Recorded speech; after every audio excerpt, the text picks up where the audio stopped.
Hər kəsə salam. Bugünkü videoda çoxdan oxuduğum və məndə fərqli təəssüratlar yaradan 5 kitab haqqında danışacağım. Bu kitabların hər biri tamam fərqli janrdadır. Aralarında həm psixoloji, detektiv, klassik, həm də insanı düşündürən və bəzi məqamlarda narahat edən kitablar var. Əgər siz də yeni kitab axtarırsınızsa və nə oxuyum sualına cavab tapmağa çalışırsınızsa, düşünürəm ki, bu video sizin üçün maraqlı olacaq. Bu videoda kitabları çox uzatmadan, amma qısa da keçmədən danışmağa çalışacağım. Çünki bəzi kitablar var ki, sadəcə süjetdən danışmaq olmur. Onların verdiyi hissləri də izah etmək lazımdır. İlk kitabımız Bu şəhərdə kimsə yoxdur. Rövşən Abdullaoğlu'nun kitablarını oxuyanlar bilir ki, onun əsərlərində insan psixologiyası həmişə ön planda olur.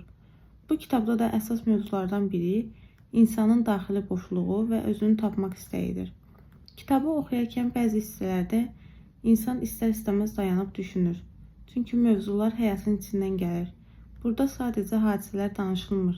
Daha çox insan içində yaşadığı mübarizə göstərilir. Məncə kitabın ən güclü tərəfi oxucuya özünü düşünməyə məcbur etməsidir. Hərdən insan kitab oxuyanda sadəcə hadisələri izləyir. Amma bu kitab elə hisslər olur ki, sanki müəllif birbaşa sənə sual verir. Tənhalıq, həyata aidiyyət hissi, insan özünü itirməsi kimi mövzular kitab boyu hiss olunur. Əgər psixoloji və düşündürücü kitabları sevirsinizsə, bu kitab sizə maraqlı gələ bilər. Növbəti kitabımız Mavi Mələklər. Çingiz Abdullayevin kitablarında ən çox xoşuma gələn şey odur ki, hadisələr heç vaxt ağır getmir. Oxumağa başlayandan sonra kitab özü səni davam etməyə məcbur edir. Mavi Mələklər də eyni hissi verir. Burada dedektiv xətt çox güclüdür və hadisələr ard-arda inkişaf edir. Kitabı oxuyarkən daim bir maraq hissi olur. Kim haqlıdır, hadisələrin arxasında nə dayanır, növbəti səhifədə nə olacaq? Bunlar insanı kitabdan ayırmır. Məncə bu kitabın ən böyük üstünlüyü sıxmamasıdır. Çünki bəzi detektivlərdə hadisələr çox uzanır, amma burada tem kifayət qədər yaxşı saxlanılıb. Bir məqamda var ki, Çingiz Abdullayev obraz yaratmağı yaxşı bacarır. Personajlar tam ideal görsənilmir və bu da onların daha real edir. Əgər sürətli gedən və axıcı detektiv xoşunuza gəlirsə, bu kitab yaxşı seçim ola bilər. Digər kitab Brilyant məsələsi.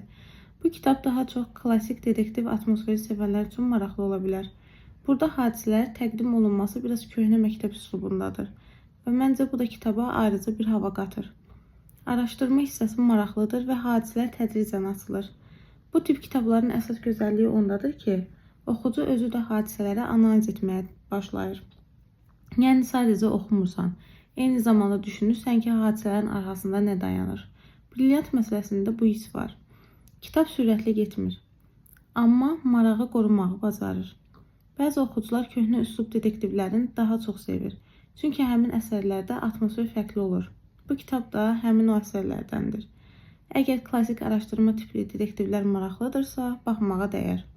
Dördüncü kitab Şeytanın kitabı. Bu kitab digərlərindən daha fərqli atmosferə sahibdir. Açığı bəzi hissələri insanı narahat edən düşüncələr verir. Amma məncə kitabın məqsədi də biraz budur. Oxucunu rahat buraxmamaq. Qaraqanın yazı tərzi fərqlidir və bu kitabda da hiss olunur. Burada psixoloji məqamlar çoxdur, bəzi fikirlər insanı düşündürür, bəzi hissələr isə qaranlıq atmosfer yaradır. Kitabı oxuyanda hiss olunur ki, müəllif daha çox oxucunun beynində suallar yaratmağa çalışır. Məncə bu kitab hər kəs üçün deyil. Çünki daha ağır və fərqli düşüncə tərzinə sahib əsərdir. Amma sıradan olmayan kitabları oxumağı sevirsinizsə, maraqlı təcrübə ola bilər. Xüsusilə atmosfer sevər oxucuların diqqətini çəkə bilər. Və son kitab Nəriman Əbdurrəhmanlı Yolsuz. Bu kitab daha çox həyatın içindən gələn mövzular üzərində qurulub. İnsan taleyi, seçimlər, çətinliklər və daxili mübarizə kitab boyunca hiss olunur.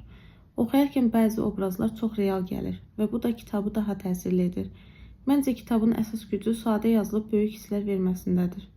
Bəzi əsərlər ağır dillə yazılır, amma hiss ötürə bilmir. Burada isə sadə yazılsa da emosiyalar hiss olunur. Oxuyarkən müəyyən məqamlarda insan obrazlara yaxınlıq hiss edir. Kitab həyatın yaxşı tərəflərindən çox çətin tərəfinə fokuslanır.